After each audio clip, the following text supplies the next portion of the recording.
We continue our reading of Lest We Forget, a daily devotional by author George R. Knight. Today's reading, February 28. Bates Gets the Sabbath, Part 1. Remember the Sabbath day to keep it holy. 6 days shalt thou labor and do all thy work, but the seventh day is the Sabbath of the Lord thy God. Exodus 20, 8-11. Seventh-day Adventists regard Joseph Bates as the apostle of the Sabbath. But we need to ask, how did he come across the topic? The answer to that question has more than one branch. For one thing, ever since he had become a Christian, he had kept Sunday as the Sabbath, even going so far as to enforce his position on his crew when he captained a ship. A second avenue undoubtedly involved the study of prophecy. After all, a student of the Bible of Revelation has no difficulty in seeing that the commandments of God would be kept at the end of time.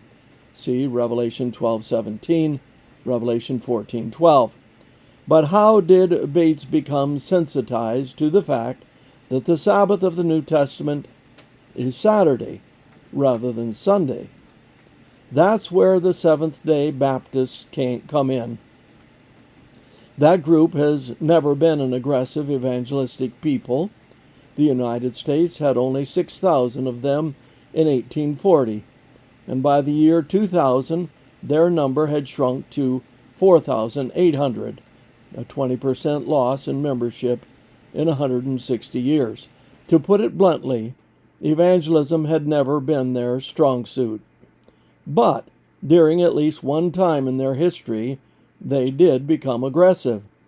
Their 1841 General Conference session concluded that God required evangelism on the topic of the Sabbath.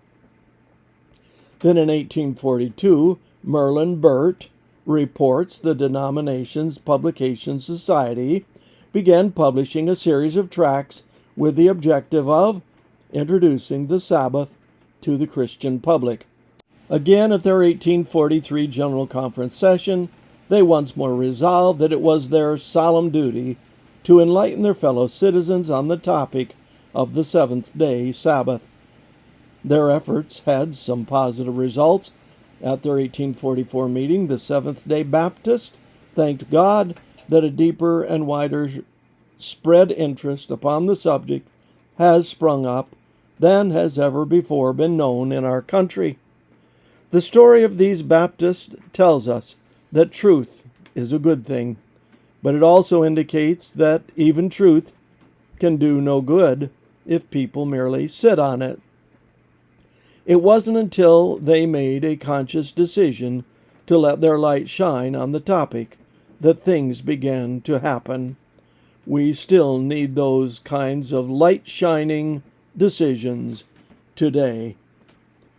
And this concludes our reading today of Lest We Forget.